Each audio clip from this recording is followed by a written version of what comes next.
Bom, então a gente tem esse documentário no Netflix que está sendo super comentado a respeito de empresas chinesas fraudulentas que geraram mais de 50 bilhões de prejuízos a investidores norte-americanos. E ao mesmo tempo a gente tem uma China abrindo suas portas a todo o mercado, inclusive ao mercado brasileiro. Hoje você consegue se tornar sócio de empresas chinesas, principalmente através de ETFs ou até mesmo investindo no exterior e por lá acessar empresas chinesas. Então qual que é o risco de você investir nessas empresas, principalmente aliado ao que já ocorreu no passado? Esse documentário de 2017, ele apresenta basicamente todo um escândalo de corrupção. O que ocorreu, né? Em meados de 2009, logo após a crise de 2008 dos Estados Unidos, o mercado norte-americano abriu suas portas para o mercado chinês, que é sim o mercado mais promissor atualmente do mundo. Então ele veio crescendo demais, 5, 10, 15, 20% ao ano. Olha que maravilha, né? Como não se expor a um mercado desse em tamanho crescimento. Agora, o que estava de fato acontecendo é que os resultados que as empresas chinesas divulgavam para o mercado norte-americano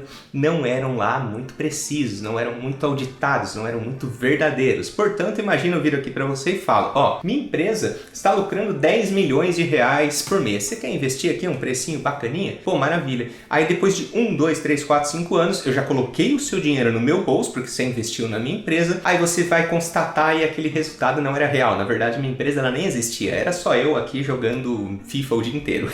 Ela nunca existiu de certa forma. Só que quando você trazia aí o seu pessoal para conhecer a minha empresa, eu ligava aqui para os meus amigos, ó, vem cá, pega o seu notebook, finge que você está trabalhando aqui comigo. Pô, que maravilha, né? Você chegava aqui, uma linha de produção maravilha. É basicamente isso que ocorreu, tá? Então a gente vai dividir aqui em alguns pontos importantes a respeito de todo esse documentário. Eu vou dar meu ponto de vista a respeito do documentário em si, principalmente investimentos na China, como que você pode se atentar a esses detalhes, se prevenir desse tipo de risco. Mas primeiro, rapidamente, só me apresentar aqui, né? Então fala sócio, tudo bem? Meu nome é Rodrigo Vicária, eu sou educador financeiro. Se é a sua primeira vez aqui no canal, te convido a conhecer melhor o canal, se inscrever, tocar o sininho, dar um like aqui, porque vem na confiança que esse vídeo tá bom, tá? Então a primeira coisa que a gente precisa fazer é voltar um pouquinho para trás e entender o que são auditores. Toda empresa vai ter aí o seu auditor. O que é esse personagem, né? Ele chega lá na empresa e fala, ó, esse resultado aqui está coerente, maravilha. Ele lá de fato emitiu nota aqui para esse cliente, recebeu desse fornecedor, recebeu dessa galera toda.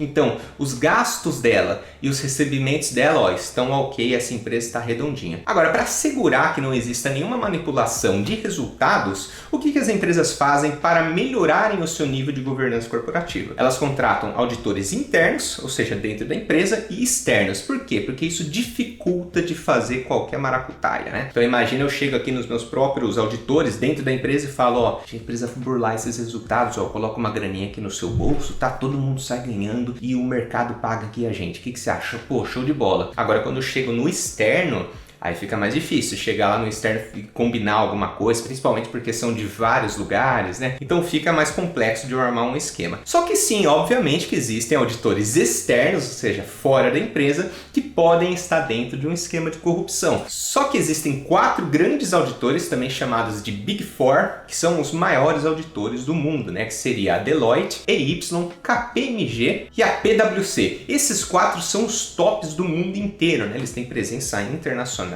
Eles fazem auditoria das maiores empresas. Então se você diz para o mercado, ó, a minha empresa é auditada por uma dessas aqui, você está dizendo ao mercado que você está muito seguro, que seus resultados são muito precisos, que você transmite maior confiabilidade, credibilidade aí para o mercado. Só que conforme eu comentei, eles são gigantes, eles atendem o mundo inteiro. Então você vai encontrar, por exemplo, uma PwC Brasil, PwC Estados Unidos, PwC Alemanha e PwC China. Então a gente vai para a parte 2 desse vídeo, que é o governo chinês. E aqui eu não estou entrando no mérito comunista, esquerdista, direitista, não importa isso. O que eu vou comentar aqui é um fato. É um governo que é meio dividido entre esquerda e direita. De um lado você encontra um governo que se diz comunista e do outro um governo que está aberto ao mercado, que quer colocar suas empresas na bolsa de valores para valorizar, quer estar cada vez mais aberto com o mercado, quer capitalizar.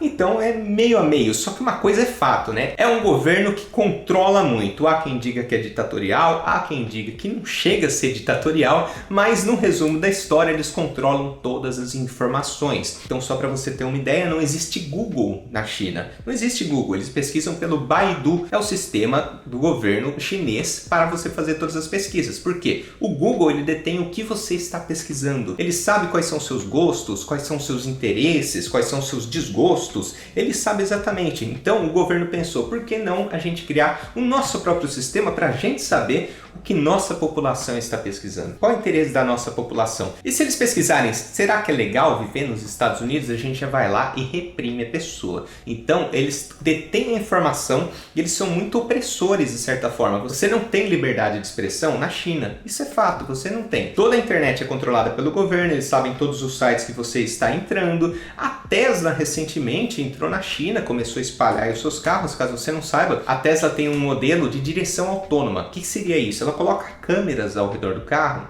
de forma que estou dirigindo e o carro automaticamente identifica um perigo, ele desvia, ele freia, ele sabe o que fazer. Então, para você ter uma ideia de como eles são maníacos com isso, né? Eles estão cogitando proibir as vendas da Tesla lá porque ela acredita que a Tesla pode ser uma espiã chinesa com todas essas câmeras, que quer entender qual que é o estilo de vida na China. Então, é um país muito fechado. Ele é aberto comercialmente, só que ele é fechado em termos de informação. Então, você está juntando isso que eu estou falando, né? Está juntando tudo isso que está acontecendo, certo? Então, dessa parte 2, o ponto mais importante é que a informação é controlada e fechada dentro da China. Que é isso, aceite você ou não, é assim que fica, né? E a parte 3, então, o que de fato ocorreu? Não é novidade que a China está crescendo demais, não é de hoje. Então, após a crise do subprime em 2008 nos Estados Unidos, em 2009 eles começaram a acessar o mercado norte-americano. Eu não sei se o mercado norte-americano fez isso também para se capitalizar após uma crise, mas enfim, ele abriu as suas portas aí para a China. E muitas empresas começaram a se listar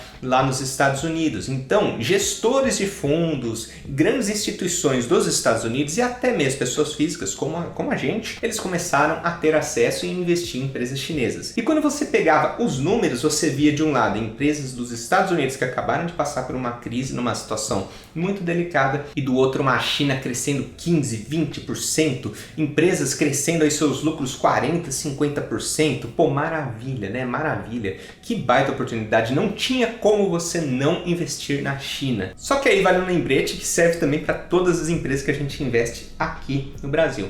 O que nós temos acesso? O gestor tem mais acesso que a gente. Ele pode visitar a empresa e tudo mais. A gente não faz isso não, a gente não visita a empresa, né? A gente não tá lá para ver se os funcionários estão trabalhando, a gente não conversa com o diretor, a gente não conversa com o CEO, mas os gestores de fundo, as grandes instituições que vão investir na empresa, porque vão investir muito, eles podem sim fazer isso. Mas no fim da história, o que a gente tem acesso a um PDF? É isso que a gente tem acesso. A gente abre lá RI da empresa, baixa o relatório deles, os resultados deles e olha lá quanto foi de resultado. E você ficava vendo lucro, lucro, lucro, lucro, aumento de lucro, explosão de lucro, maravilha, né?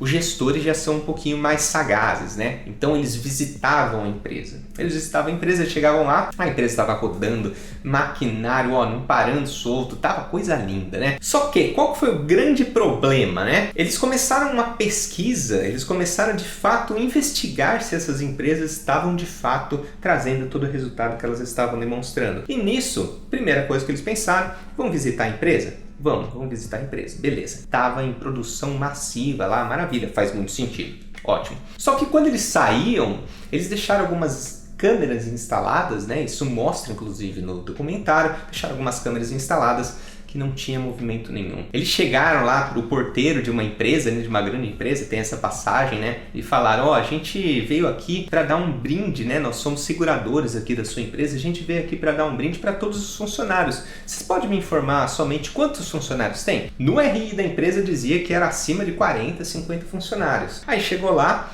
o porteiro, né, o zelador, ele foi lá e falou, aqui só tem um funcionário. Ah, só tem um funcionário? Uma máquina tá trabalhando? Sim, um funcionário. Beleza. E quando jogava alguém para fazer aquela visita, chegava lá e tinha 50 funcionários que eles chamavam. Então eram empresas de fachada, elas não de fato existiam. Só que, pelo fato do governo chinês ser muito fechado, isso foi uma operação que eu não sei como que eles realizaram isso, colocaram câmeras, aí não entro nesse mérito, né? Mas só mostra que de fato eles realizaram essa investigação e sim, as empresas eram de fachadas, né? Então quando eles agendavam com algum gestor, o gestor chegava lá, estava em máxima produção. Então estima-se que o prejuízo prejuízo nos Estados Unidos, isso em meados de 2017, foi de 50 bilhões de dólares, porque eles colocavam essas ações para serem negociadas lá nos Estados Unidos. Você compra ação, quando você compra ação, isso cai no caixa da empresa, que ela pode reinvestir ou colocar no bolso. Então é assim que eles deram um golpe, né? Coloca uma parte aqui da minha empresa que nem existe, o mercado fica todo animado com os resultados que eu estou mostrando,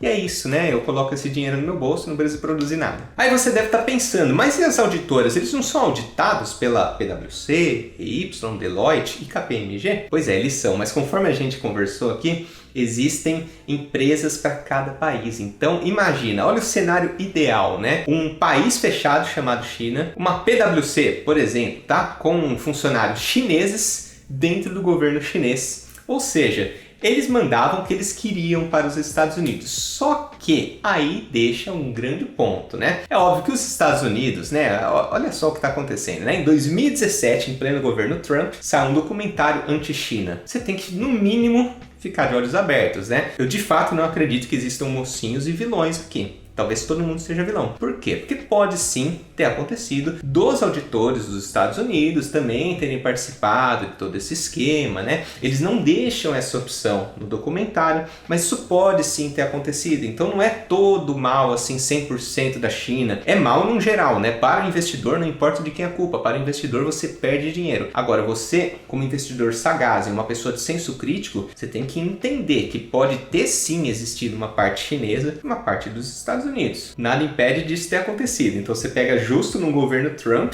um documentário desse que é relativamente anti-China, pró-Estados Unidos. É muito a cara do Trump, né? É muito o que ele queria mesmo, ó, americanos em primeiro lugar e tudo mais, né? Então tem todo esse lado. Agora, independente disso, e literalmente independente disso, a gente tem que pensar, e a gente, né? E nós, investidores. Bom, é fato que a China vai continuar o seu boom. É uma questão de tempo para, em termos de PIB, em termos de captação de mercado, ela valer mais do que os Estados Unidos. É uma questão de tempo, né? A gente está falando de um país com 1,4 bilhão de pessoas, chegando num PIB de um país com aproximadamente 300 milhões de pessoas, que é os Estados Unidos. Ou seja, ainda existe mais eficiência nos Estados Unidos, mas talvez exista sim maior possibilidade de crescimento na China. Só o tempo que vai dizer o que vai acontecer. Então, você tem que pesar aqui onde que você vai se sentir mais confortável e mais tranquilo de fazer os seus investimentos. Entenda que de um lado a gente tem os Estados Unidos com uma moeda super consolidada que já existe há mais de século, com uma economia super desenvolvida, uma bolsa de valores, né, um mercado de capital super desenvolvido também, e de um outro um mercado que sim está crescendo, mas com um governo fechado, com informações não tão claras, com esquemas de fraude recentemente revelados. É um governo que está começando a abrir aí o seu mercado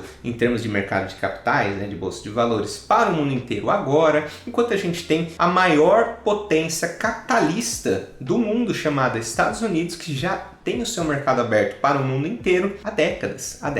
Mas acho que o ponto mais importante que a gente tem que considerar é o seguinte, né? Eu sei que a China está super sexy aí como o país que vai dominar o mundo, né? A nova potência mundial. Só que o grande ponto é o seguinte, dá para ganhar dinheiro com os dois países, isso é fato. Então, a grande pergunta que fica é a seguinte, qual dos dois você poderia investir, você conseguiria ter essa capacidade de investir e dormir tranquilo por 40 anos? Essa é a pergunta que você tem que fazer para você. Se você vê que você consegue sim alocar uma pequena parte do seu capital na China e dormir tranquilo, pô, coloquei lá X% na China, 10%, 15%, e eu vou dormir tranquilo. Se eu perder esses 15%, paciência, tranquilo, não é nada que vai me impactar na vida. Agora, se isso vai te tirar o sono, então eu diria para você repensar na sua decisão. Porque assim, investir na China é opcional. Diversificar é praticamente uma obrigação. Então não precisa colocar 100% do seu capital na China, porque lá é a grande potência. Pensa nessa proteção, preservação de patrimônio, sobrevivência no mercado de capitais. Você tem que sobreviver. A primeira coisa que você tem que fazer é fugir do risco da ruína. Se você não vai dormir tranquilo investindo lá na China,